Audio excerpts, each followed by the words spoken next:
I begin, I want you to hear these three words.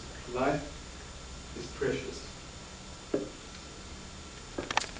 It's 2001, September the 11th, and George Bush has just had a great conversation with his advisors. And he delivers his speech to the nation.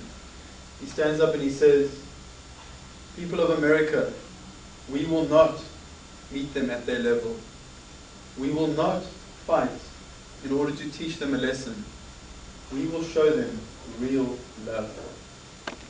Can you imagine that? Oh my God. That is the power of a great conversation.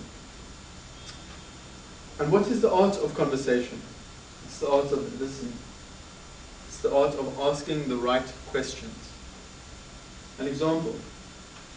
It's midnight and a beautiful, lonely lady is sitting in a bar, pouring her heart out to a barman.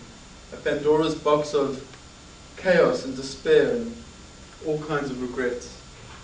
Never once does the barman break the code. He never tells his tale of heartache and despair. This is her moment. And that is where empathy comes into a conversation. Many people confuse empathy with relating their own stories. And I see it as, no, you're taking away from the other person's experience. Don't relate your experience back as an equal so she can feel better or you can feel better. Rather dig deeper with more profound questions. Dig deeper and help her find her answer, or even not just listen to it. An example of listening. It's 450 BC. Socrates, cute little Socrates. I see him as cute. He walks around in robes, talks to the people of Athens. He engages an Epirus aristocrat by the name of Meno. Meno's a wealthy guy. And he has he has an idea. Let's not judge his ideas. His idea is that a virtuous man is someone who has lots of wealth and who can acquire good things. Socrates asks him, does the acquisition of good things, can you attach the acquisition of good things with the acquisition of, with the words just and right? So what I'm saying is, can a virtuous man acquire good things, such as wealth, gold and silver, in a way that is not just and right and still be virtuous? And Meno says, absolutely not. So what you're saying, Socrates suggests and asks, is that it doesn't really matter if you have wealth or no wealth, but it's how you acquire that wealth that counts. Meno says, I can understand that.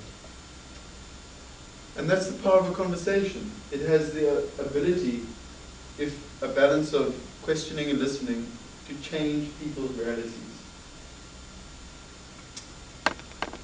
Now we leapfrog from 450 BC to today. Emails, blogs, MSN, Mixit. Am I leaving things out? The list goes on. There will be another one tomorrow. Chat rooms. The tools, the court is set for the great conversations to be had. Are we having them? On a scale of 1 to 10, how do you think our society is performing at having great conversations? 1 being we are a bunch of mindless twits. 10 being we're profoundly Socratic. I thought about this for a while. At first I said, oh, we're doing terribly. We go to nightclubs where it's too noisy, we can't make a connection. Silly things. I mean, we go to the busiest restaurants just so we don't feel that we're all alone with our loved ones. We sit in front of the TV, we eat dinner. And then I thought, no, but I've got to be fair. These chat rooms are actually producing amazing insights. People are having great conversations across the ocean. And there are websites like conversationcafe.org. And there are cafes, street cafes are booming. So we're somewhere in the middle. And people have to take the time to enjoy these great conversations.